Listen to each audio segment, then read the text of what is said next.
Buenas noches. Gracias por venir. No, por favor, estás? un placer. ¿Qué pensás vos de esta pequeña diferencia que hubo con el tema de los asentamientos o barrios populares y la extensión por 10 años de que no se puede desalojar? Creo que está bueno que arranquemos por eso, porque creo que se generó mucha confusión con la ley que se votó ayer. Primero, la regularización y la suspensión de desalojo no es para cualquiera que tome una tierra, un departamento, una casa, no es para Guernica. Es para un conjunto de barrios que no solamente están en un registro, sino que además cada familia de ese barrio fue censada y registrada en el censo que se hizo en el 2018. Entonces, está acotado y no es un registro abierto. ¿Está cerrado? Sí, está cerrado. Hubo barrios que se incorporaron en la prórroga de ayer, pero no es que mañana pasado se pueden seguir incorporando. Pero si están legales ya, digamos, ¿qué posibilidad de desalojo hubiera habido? En realidad, para la inmensa mayoría de ellos, ninguno. ¿Por qué? Porque son barrios que están ocupados hace más de 20 años. Entonces, cuando, de acuerdo a la ley, cumplís 20 años ocupando un mismo lugar, empieza a funcionar lo que se llama uso capión, ¿no? Que vos, de hecho, te convertís en el dueño de ese lugar de acuerdo a la ley. Pero no importa. Yo creo que los privados, las tierras en su mayor parte son del Estado, 70% del Estado, solamente 27% de esos barrios ocupados son de privados, pero esos privados hoy tienen más derechos con esta ley que si no la hubiéramos votado. Porque con esta ley tienen derecho a que se les pague el valor de sus tierras con una expropiación. Sin esta ley no lo tenían y de hecho habían perdido sus tierras con una ocupación de hecho que tenía más de 20 años. Entonces, esta ley no solo va a atender una realidad que son 5 millones de argentinos, 40% de ellos menores de 15 años, que viven en villas y asentamientos registrados, sino que además a los pocos privados, porque la mayor parte de la tierra es fiscal, les va a evaluar su tierra, el Estado, y se las va a pagar para poder regularizar la situación. Déjame que muy a la moda te diga, como el Estado somos todos los contribuyentes, ¿tenés alguna idea de cuánto privado, cuánto dinero, cuánto hay que expropiar? No sé cuál es el cálculo, digamos, no, en los informes no estaba, pero igual este es un proceso gradual. Recién decía, ¿por qué patearon el tema 10 años? No, la regularización de la tierra es un proceso complejo. ¿Por qué? Porque se requiere modificar muchas normativas vigentes para adaptar un barrio informal a un barrio real. Hay que abrir calles, hay que llevar cloacas, agua potable. El 90% de la gente que vive en estos barrios no tiene ni agua potable, ni cloacas, ni electricidad, ni gas, ni asfalto. Te comparto un tuit de Patricia, un poco es como una síntesis, una muestra gratis de diferencias que hay en el espacio sobre el discurso, por lo menos, y sobre las acciones. Vamos a ver qué decía Patricia Bullrich al respecto. Si sos ocupa, no te pueden embargar. Si pagas impuestos y alquilas una propiedad, te destruyen. No entiendo, ¿a quién defendemos? Esto hay que explicarlo, y ahí cuenta lo que venimos mencionando, la suspensión del desalojo. ¿Qué podrías decir al respecto? No para contestarle a Patricia. No, porque seguramente no toda esta información, que además no tiene por qué tenerla, porque yo sí ayer estuve en el recinto, pero ella hoy no es diputada, con lo cual puede no saber todo esto que acabamos de discutir. Ahora, no para contestarle a ella, pero sí volvimos a defender en el recinto una ley que fue de nuestro propio gobierno, porque esta ley fue impulsada por el gobierno de Mauricio Macri. Y yo creo que defendemos los derechos de esos 5 millones de argentinos a vivir en dignidad, pero además estamos defendiendo que aquellos que son dueños del 30% de las tierras que fueron ocupadas hace más de 20 años puedan recibir el valor de sus propiedades que de otra manera no hubieran recibido. Con lo cual creo que es una prórroga justa y creo que fue una buena iniciativa de Mauricio cuando era presidente impulsar esta ley. El discurso, la conversación social, el eje se corrió un poquito. Si vos querés, no a la izquierda, para el otro lado. ¿Cómo sentís que medidas como estas caen en una parte del electorado de Juntos por el Cambio?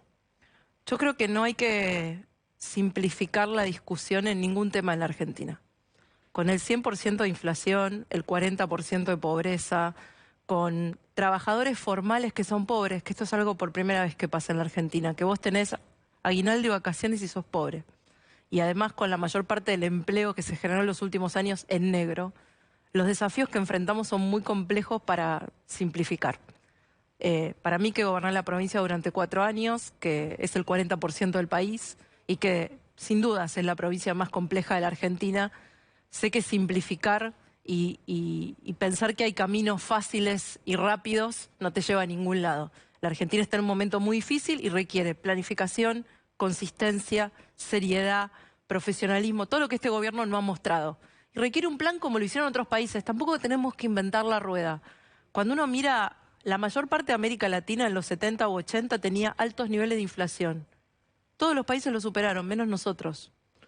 Y todos hicieron más o menos lo mismo. Implementaron planes serios, estabilizaron la economía, redujeron el déficit fiscal, llevaron adelante programas de acuerdos de precios y salarios, pero no de manera aislada como pretende este gobierno, sino como parte de un plan más amplio, sinceraron el tipo de cambio, todas cosas que la Argentina nunca quiere hacer y tiene que hacer si quiere bajar la inflación. ¿Sigue vigente para vos la idea de hay que hacer cambios muy fuertes y muy rápido? Ya no 100 días, sino esta idea, me parece que metafórica, de en 100 horas, lo que no se hace rápido, diría Macri, después no se puede hacer. Hay esa idea de hay que hacer shock y rápido. Yo creo que la pobreza, la inflación, todo lo que nos angustia hoy no pueden esperar. No pueden esperar ni 24 horas. Y además, creo que si nosotros tenemos la oportunidad de volver a gobernar, la gente va a esperar respuestas rápidas y contundentes de nosotros. La Argentina no puede seguir esperando. Perdió y viene perdiendo hasta ahora casi 3 años. Empresas del Estado, por ejemplo, en los primeros días harían algo, reducciones, reducirían por cantidad. Digamos, una cosa es no tomar más en cada una de las plantas y que se vaya reduciendo por goteo por los que se van jubilando. Y otra cosa es achicar la planta con despidos. ¿Cómo te imaginas todo eso? Mira, yo cuando fui gobernadora bajé el porcentaje que tenía el personal sobre el total del presupuesto.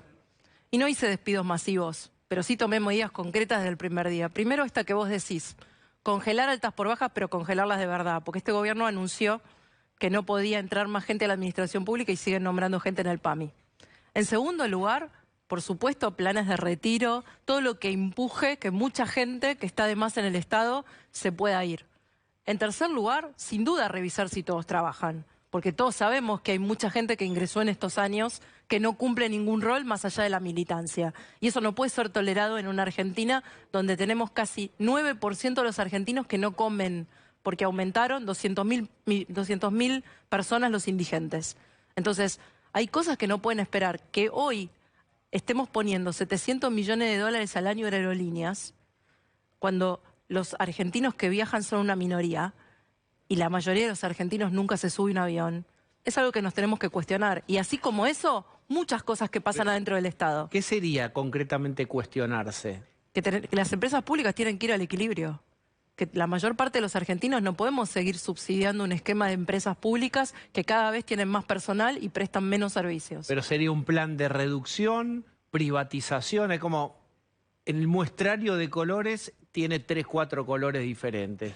¿Qué color elegís? Yo creo que el objetivo, más allá de las herramientas, tiene que ser el equilibrio fiscal.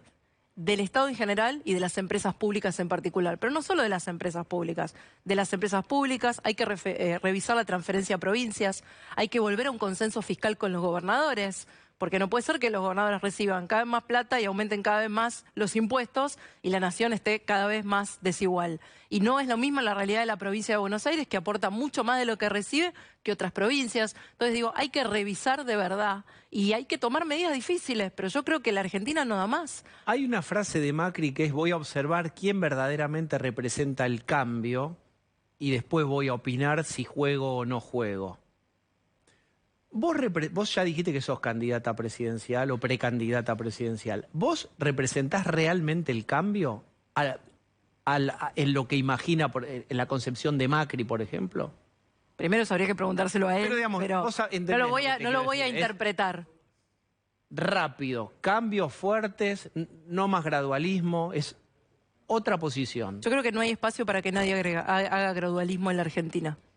La máquina de la felicidad se acabó. Ya no hay más máquina para imprimir billetes sin subir fuertemente la inflación. Los argentinos ya lo entendimos. No se pueden subir más impuestos. Las pymes, los que producen, los que dan trabajo en la Argentina no dan más y no se puede tomar más deuda. Este presidente ya tomó toda la deuda en peso que se podía tomar y de hecho convirtió las LELIQs en una bomba de tiempo. Con lo cual la Argentina tiene que hacer lo que tiene que hacer desde el primer día. No se trata de si yo represento más o menos el cambio. Primero, el cambio no lo va a hacer una persona, lo va a hacer un equipo y una generación de personas donde yo creo que en Juntos por el Cambio hay muchísima gente valiosa más allá de a quién le toque liderar. Y en segundo lugar, ese cambio tiene que ser desde el día 1. Para que de verdad sea cambio. Cada día que se pierde es un día más sin respuesta para millones que están sufriendo. ¿Cómo crees que se va a dirimir la interna si no hubiera paso? Ahora medio que se enfrió o hay más dudas, pero en un momento, hasta hace una semana, 2 semanas, parecía que el kirchnerismo quería suspender las pasos. ¿Cómo pensás que se va a dirimir eso?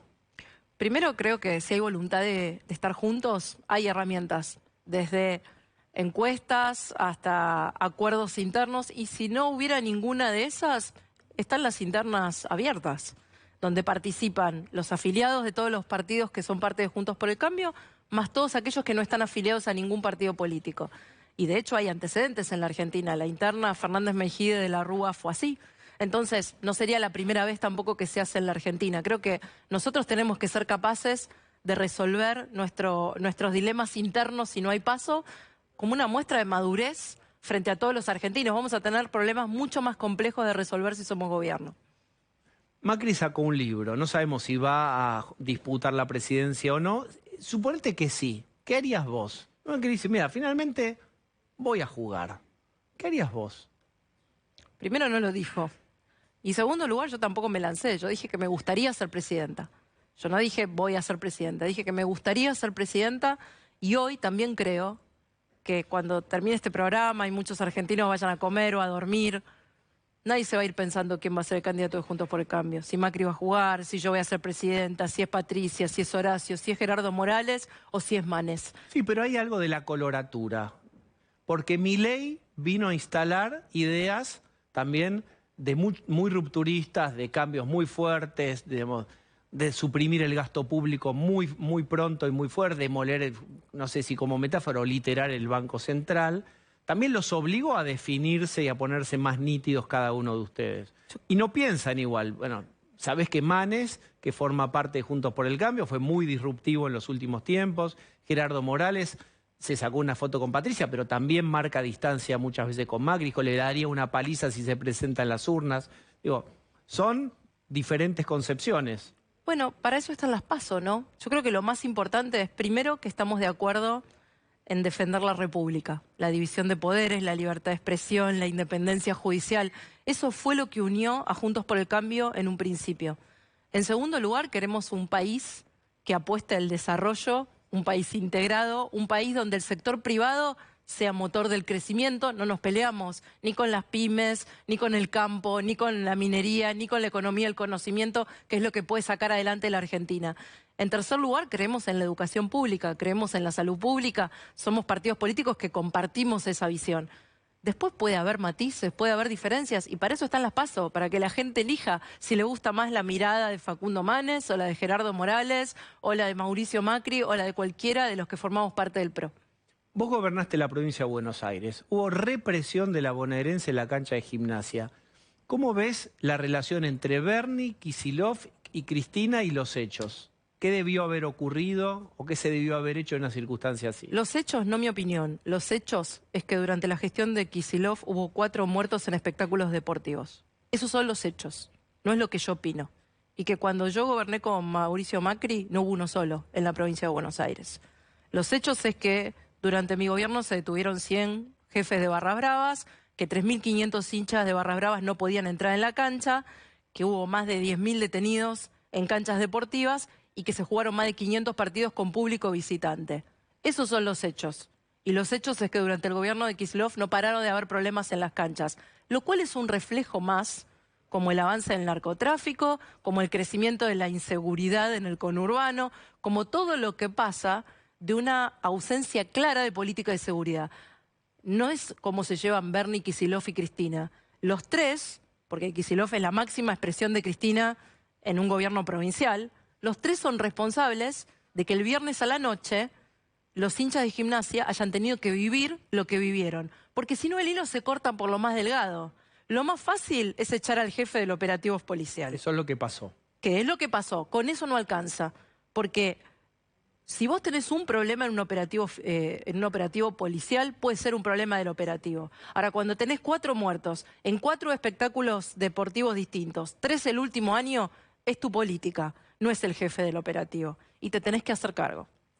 ¿Y por qué lo contiene tanto Kicillof a Bernie? ¿Lo contiene, lo sostiene? Eso hay que preguntárselo a él. El gobernador es responsable en última instancia siempre de todo lo que pasa y de cada uno de sus ministros y las decisiones que toma. No pierde tanta intención de voto a pesar de que pierde Kicillof en provincia. ¿Cómo lo explicarías? Insisto, perdió, por supuesto, no tiene los números de antes, pero conserva esa, digamos, la gracia que le da ser tan próximo a Cristina, supongo. Yo creo, Diego, que después de 2 años y medio, casi 3, donde hubo 2 años de escuelas cerradas, la mayor parte del tiempo arbitrariamente, donde la pobreza en el conurbano creció como nunca, donde el empleo que se genera es informal, en negro y con menos derechos y menos salarios, y pierden contra la inflación, donde además la política de seguridad lo único que ha hecho es retroceder en chancletas de lo que nosotros habíamos hecho. Los bonaerenses lo viven, ¿eh? Las mujeres de los barrios más pobres se dan cuenta que cuando nosotros gobernábamos, los tranzas y los que vendían droga a sus hijos no estaban en el barrio y que ahora volvieron. Entonces, eso es una realidad, no hay con qué darle. Y yo estoy convencida que Juntos por el Cambio va a volver a gobernar la provincia de Buenos Aires el año que viene. Pero convencida porque conozco a los bonaerenses, porque sé lo que pasó en estos años y porque saben que muchas cosas pueden estar mejor. Y en eso no puedo estar más de acuerdo con Mauricio. Pasó a nivel provincial lo mismo que pasó a nivel nacional.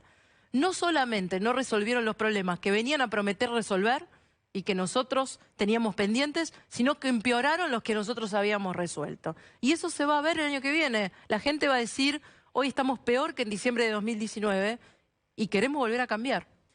Por último, vamos a otra parte, que es una cena. Quiero mostrarte una foto.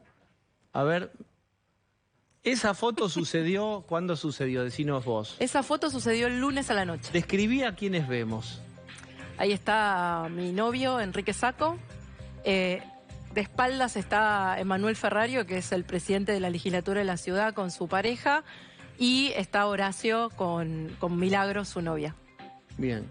¿Cómo describirías a la pareja de Horacio? Que bueno, te lo menciono porque él la presentó públicamente y ella es funcionaria del gobierno de la ciudad. La conozco muy bien a Milagros, porque fue funcionaria durante mi gobierno, los 4 años, y la verdad es que hizo un trabajo extraordinario. En esto que hablábamos al principio, la integración de villas y asentamientos. Para conocerla yo diría que le vayan a preguntar a la gente de Itatí, a la gente de La Cava, a la gente de Puerta de Hierro, a la gente de Costa Esperanza, quién es de Carlos Gardel, quién es Milagros Meiling. La verdad es que yo estoy muy orgullosa de que haya sido parte de mi gobierno y por supuesto conociéndolos a los dos como los conozco, estoy muy contenta de que estén felices. María Eugenia, gracias. Gracias a ustedes.